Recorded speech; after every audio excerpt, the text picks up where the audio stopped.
মহাকাশ প্রযুক্তির দুনিয়ায় আরও বড় চমক দেখালো চীন। যে প্রযুক্তি এতদিন মূলত আমেরিকার স্পেস এক্সের সাফল্যের সঙ্গে জড়িয়ে ছিল, সেই পুনর্ব্যবহারযোগ্য রকেট প্রযুক্তিতে এবারে নিজেদের নতুন পরিচয় তুলে ধরল বেজিং। শুধু রকেট উৎক্ষেপণই নয়, মহাকাশে কাজ শেষ করে সেই রকেটের সবথেকে দামি অংশকে নিরাপদে পৃথিবীতে ফিরিয়ে আনার ক্ষেত্রে নতুন ইতিহাস গড়েছে চীন। আর সেই ইতিহাস শুধু নিজেদের জন্য নয়, গোটা বিশ্বের জন্য প্রথম। কারণ এবার রকেটকে কোনো ভাসমান জাহাজের ডেকে নামানো হয়নি, বরং সমুদ্রের মাঝখানে বিশেষভাবে তৈরি একটি প্ল্যাটফর্মে টানানো বিশাল জালের সাহায্যে ধরা হয়েছে ফিরে আসা রকেটের প্রথম ধাপ। বিশেষজ্ঞদের মতে এই প্রযুক্তি সফল হলে ভবিষ্যতে মহাকাশে যাওয়ার খরচা আরও কমবে এবং দ্রুত উৎক্ষেপণ সম্ভব হবে এবং চাঁদ সহ আরও দূরের অভিযানের পথ অনেকটাই সহজ হয়ে যাবে। চীনের এই সাফল্যকে অনেকেই ভবিষ্যতের মহাকাশ প্রতিযোগিতায় বড় মোড় বলে মনে করছেন, কারণ আগামী কয়েক বছরের মধ্যেই মানুষকে আবার চাঁদে পাঠানোর পরিকল্পনা নিয়ে এগোচ্ছে বিশ্বের একাধিক দেশ। সেই দৌড়ে নিজেদের অবস্থান আরও শক্ত করতে এবারে বড় পদক্ষেপ নিল চীন।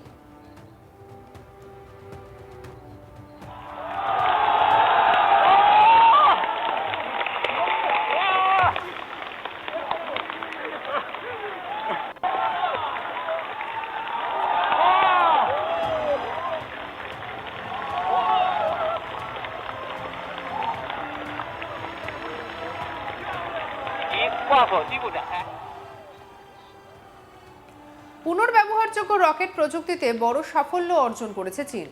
দেশটির রাষ্ট্রায়ত্ত মহাকাশ সংস্থা China aerospace science and technology corporation বা সংক্ষেপে CASC জানিয়েছে, শুক্রবার Hainan commercial space launch site থেকে সফলভাবে উৎক্ষেপণ করা হয়েছে লং মার্চ 10A নামের একটি নতুন বাহক রকেট।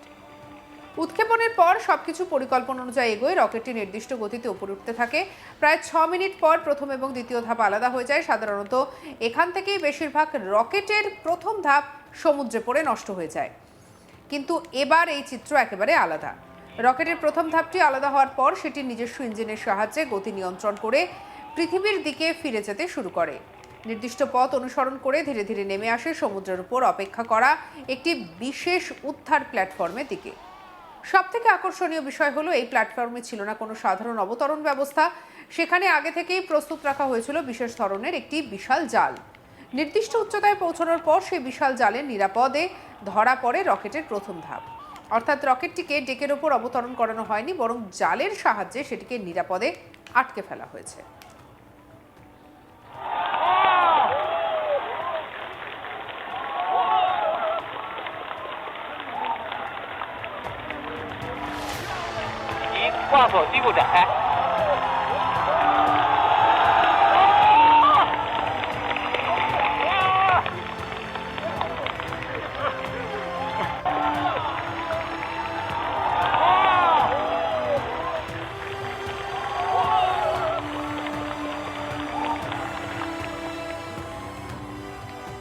চীনের মহাকাশ সংস্থা জানিয়েছে, এটি বিশ্বের প্রথম সফল অভিযান যেখানে একটি কক্ষপথ থেকে উৎক্ষেপণযোগ্য রকেটের প্রথম ধাপকে জাল ব্যবহার করে উদ্ধার করা হয়েছে। এটি শুধু একটি প্রযুক্তিগত প্রদর্শনী নয়, এর মাধ্যমে চীন দেখিয়ে দিল পুনর্ব্যবহারযোগ্য রকেট প্রযুক্তিতে তারা নতুন ধরনের সমাধান নিয়ে কাজ করছে। এখন প্রশ্ন হলো, এই সাফল্য এত গুরুত্বপূর্ণ কেন? আসলে একটি রকেট তৈরি করতে হাজার হাজার কোটি টাকা খরচা হয়। সেই রকেটের সবথেকে দামি অংশগুলোর একটি হলো প্রথম ধাপ বা ফার্স্ট স্টেজ বুস্টার। উৎক্ষেপণের শুরুতে এই অংশই সবচেয়ে বেশি শক্তি যোগায় এবং পুরো রকেটকে মহাকাশের দিকে নিয়ে যেতে বাধ্য করে। এত দামি একটি অংশ যদি প্রতিবার সমুদ্রে পড়ে নষ্ট হয়ে যায়, তাহলে প্রতিটি উৎক্ষেপণের খরচাও অনেক বেড়ে যায়। আর ঠিক এই কারণেই গত কয়েক বছর ধরে বিশ্বের বড় বড় মহাকাশ সংস্থাগুলি এমন প্রযুক্তি তৈরির চেষ্টা করেছে যাতে রকেটের প্রথম ধাপ নিরাপদে পৃথিবীতে ফিরিয়ে এনে আবার ব্যবহার করা যায়। একে বলা হয় পুনর্ব্যবহারযোগ্য রকেট প্রযুক্তি। এর সবথেকে বড় সুবিধা হলো, একটি বুস্টার একবার ব্যবহার করলেই ফেলে দিতে হয় না। পরীক্ষা নিরীক্ষা এবং প্রয়োজনীয় মেরামতের পর সেটিকে আবার নতুন মিশনে ব্যবহার করা সম্ভব হয়। ফলে নতুন করে প্রতিবার একই ধরনের রকেট তৈরি করার প্রয়োজনীয়তা কম হয়। উৎক্ষেপণের খরচা উল্লেখযোগ্যভাবে কমে আসে। বিশেষজ্ঞদের মতে ভবিষ্যতে যদি মহাকাশ ভ্রমণ, স্যাটেলাইট উৎক্ষেপণ কিংবা চাঁদ ও মঙ্গল অভিযানের সংখ্যা বাড়াতে হয়, তাহলে এই প্রযুক্তির বিকল্প নেই। কারণ যত বেশি রকেট পুনঃব্যবহারযোগ্য করা যাবে, ততই খরচা কম হবে এবং বাড়বে উৎক্ষেপণের গতি। এই কারণেই বর্তমানে আমেরিকা, চীন, ইউরোপ, রাশিয়া এবং বিশ্বের আরও কয়েকটি দেশ পুনর্ব্যবহারযোগ্য রকেট তৈরিতে ব্যাপক বিনিয়োগ করছে। এর মধ্যে সবথেকে বেশি সফলতা দেখিয়েছে আমেরিকার বেসরকারি সংস্থা স্পেসএক্স। তাদের ফ্যালকন 9 রকেট বহুবার সফলভাবে পৃথিবীতে ফিরে এসেছে। সমুদ্রের মাঝখানে ভাসমান ড্রোন জাহাজে উল্লম্বভাবে অবতরণ করে সেই বুস্টারগুলো আরও নতুন মিশনে ব্যবহার করা হয়েছে। কিন্তু চীন এবার সেই একই লক্ষ্য পূরণে একেবারে ভিন্ন পথ বেছে নিয়েছে। ডেকে সরাসরি অবতরণ করানোর পরিবর্তে তারা জাল ব্যবহার করে বুস্টার উদ্ধার করেছে। আর এই পদ্ধতির বড় সুবিধা হতে পারে, অবতরণের সময় রকেটকে অত্যন্ত নিখুঁতভাবে ডেকের মাঝখানে বসাতে হবে না। জালের মাধ্যমে কিছুটা বাড়তি নিরাপত্তা পাওয়া যেতে পারে। যদিও এই প্রযুক্তি ভবিষ্যতে কতটা কার্যকর হবে তা জানতে আরও একাধিক পরীক্ষার প্রয়োজন হবে। তবু প্রথম পরীক্ষাতেই সফল হওয়ার বিশ্বের মহাকাশ বিজ্ঞানীদের নজর কেড়েছে চীনের এই নতুন উদ্যোগ। স্পেসএক্স যেখানে সরাসরি অবতরণের উপরে জোর দিয়েছে, সেখানে চীন পরীক্ষামূলকভাবে ব্যবহার করছে জাল ভিত্তিক উদ্ধার ব্যবস্থা। এই পদ্ধতিতে রকেটকে নির্দিষ্ট জায়গায় নামিয়ে আনার বদলে একটি বড় নিরাপত্তা ব্যবস্থার সাহায্যে ধরে ফেলা হয়। চীনা বিজ্ঞানীদের আশা, এই প্রযুক্তি ভবিষ্যতে বড় আকারের রকেট উদ্ধারেও কাজে লাগতে পারে। তবে বিশেষজ্ঞরা বলছেন, এই সফল পরীক্ষা মানে পুরো প্রযুক্তি প্রস্তুত হয়ে গেছে এমনটা নয়।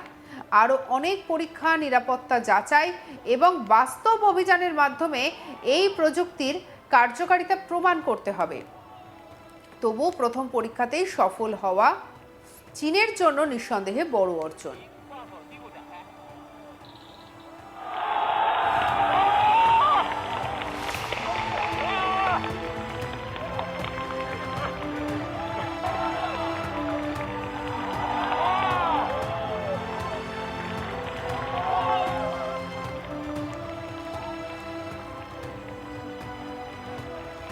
挂否机部展开。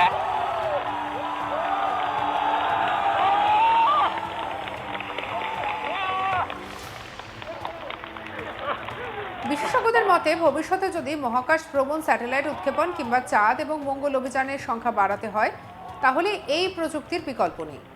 কারণ যত বেশি রকেট পুনর্ব্যবহার করা যাবে, ততই খরচা কম হবে, বাড়বে উৎক্ষেপণের গতি।